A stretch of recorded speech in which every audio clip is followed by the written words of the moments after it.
dari kelompok 4. Saya Aulia Syafa Azahra. Saya Fadisha Matunajah. Saya Dewi Setiawan. Kali ini kita sedang berada di rumahnya Pak Rahmat Hidayat selaku direktur dari CV Citra Asri Desain. Stay tune terus.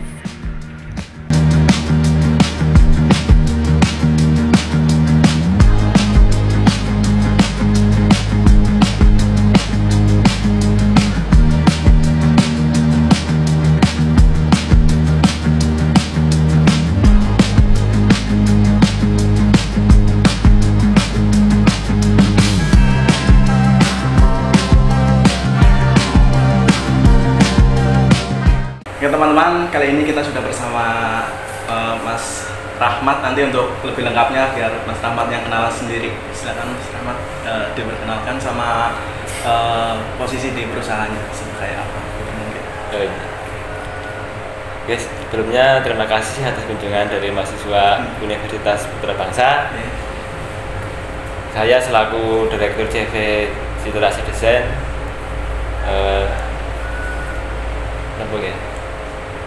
Terima kasih. Namanya? Saya Rahmat Hidayat. Terus saya di sini selaku Direktur CV Citra Asri Desain. Terus dari kami ada 2 bidang usaha. Untuk CV Citra Asri Desain sendiri bergerak di bidang konsultan. Dan satu lagi bidang konstruksi CV Sinar Pratama. Sinar Pratama. Mungkin untuk lebih detailnya lagi masing-masing perusahaannya bisa dijelaskan lagi mungkin Mas.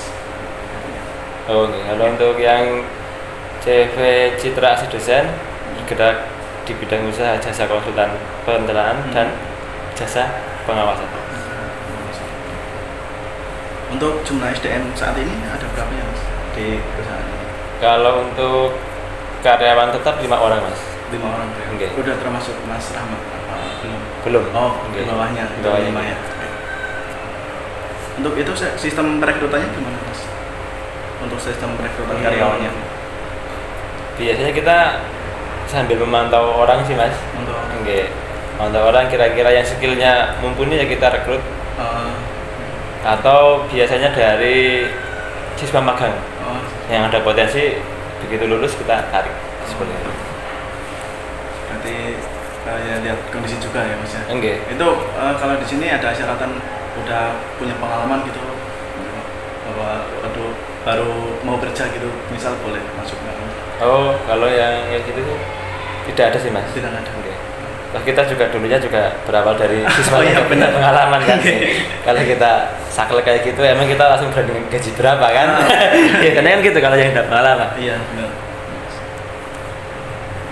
Kalau itu untuk karyawan baru ada pelatihan magang atau mungkin training Mas? Kalau yang seperti itu nggak ada sih Mas. Mungkin lebih ke untuk yang baru-baru itu bisa ngikutin yang sudah lama duluan. Jadi contoh untuk perencanaan ya bisa ikut yang survei dulu, terus ikut lihat desain gitu RAB atau ikut paparan paling kayak gitu aja. Ngintil lah ya. Bahasa itunya ya Mas ya. Kalau cuma di training itu kayaknya ya kepriwe ya. Iya benar.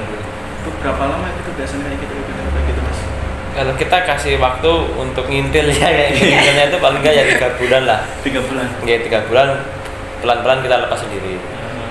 Megang RAB sendiri. Kalau ada yang susah baru tanya. Pak, ada berapa jenis karyawan yang ada di perusahaan ini? Apakah ada karyawan tetap, karyawan tidak tetap atau karyawan magang? Paling karyawan tetap 5 tadi ya. Selebihnya mungkin kita ada freelance mungkin ya. Misalnya freelance ya. Karena ada tipe-tipe orang yang nggak mau terikat. Tapi dia punya skill, biasanya ada yang tanya ketika kita personal kita repot, kita baru pakai yang freelance.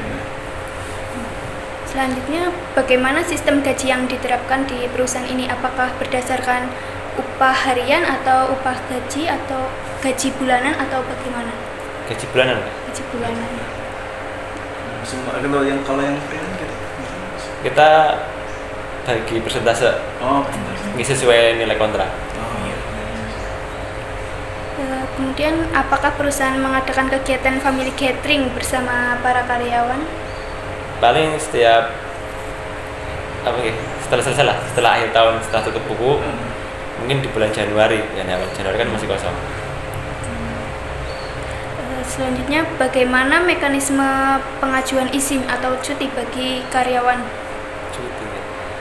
Di sini sih nggak ada istilah kayak gitu sih Mbak. Kalau di sini kalau izin ya tinggal izin aja, sakit atau ada acara keluarga ya nggak apa-apa.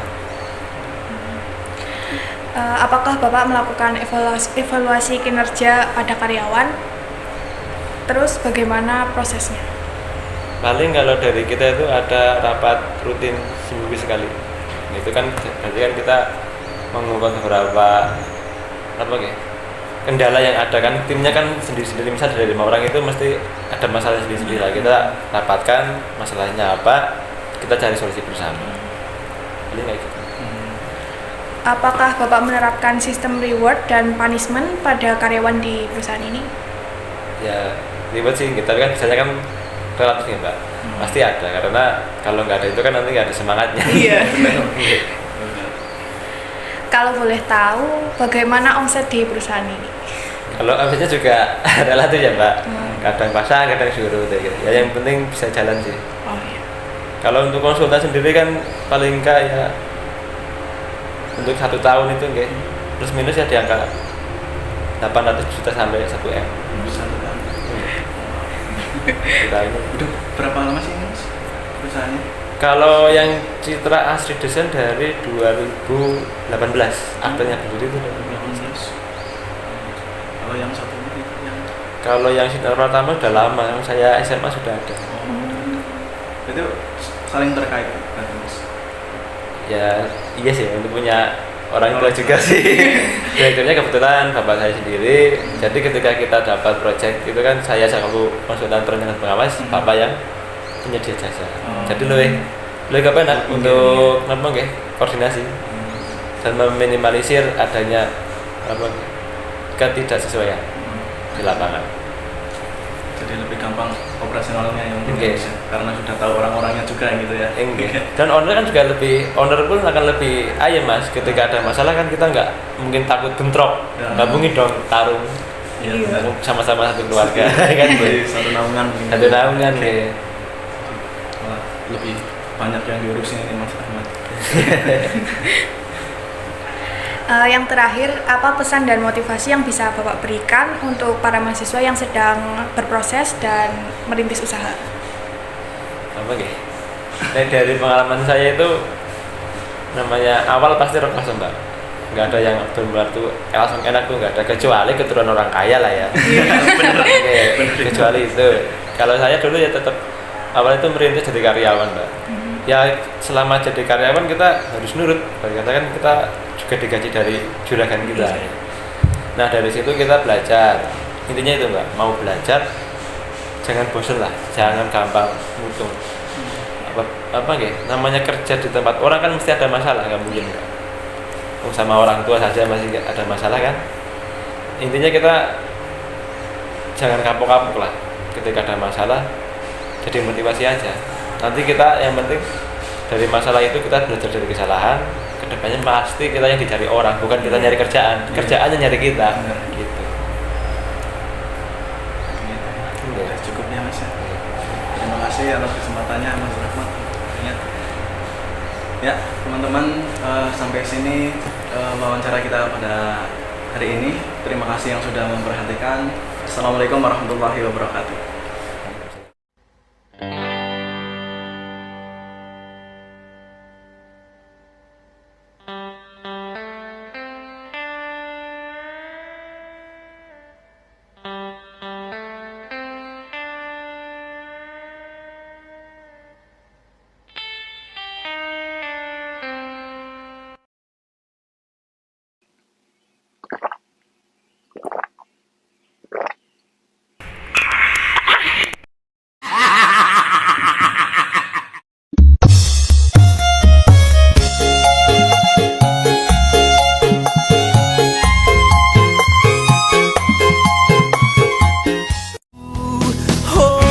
Semakin ku kejar, semakin kau jauh.